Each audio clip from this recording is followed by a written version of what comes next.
Nagyaw-yaw siya kay tungod mahal daw kayo ang singil sa habal-habal ug sa jeep nga iyang ginasakyan matag adlaw. Kita bitaw diri sa Pilipinas ba, wala kita mahimo anang pagsaka sa gasolina krudo kay numero 1, we are not an oil producing country.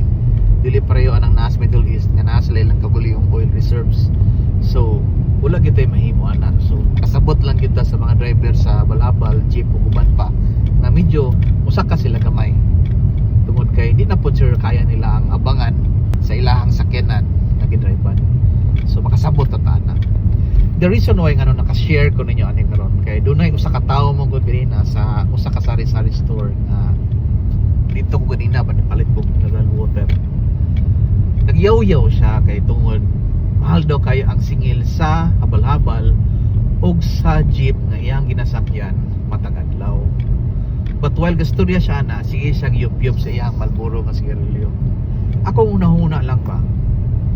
Aron nga makasabot ta sa atong isig ka tawo nato nga apektado pod sa mara nato sa aning pagsaka sa presyo sa lana. Hindi man natong minusan sa mga butang nga atong kontrolado. Usa na ana ang atong expenses, ilabi na ang atong expenses sa mga bisyo. So instead nga muyup-yup ka o gusto ka pwede himo nimong tunga or pwede po nimong dangon aron nga makatipid ka, and then at the same time makaya nimo ang singil sa mga habal-habal o driver sa jeep matagsakay nimo. So yan ang pamagi makasabot sa tong mga igsuon kaning kamot ra pod para sa ilang pamilya. So inara again, this is Gawens, just my 2 cents. Peace out.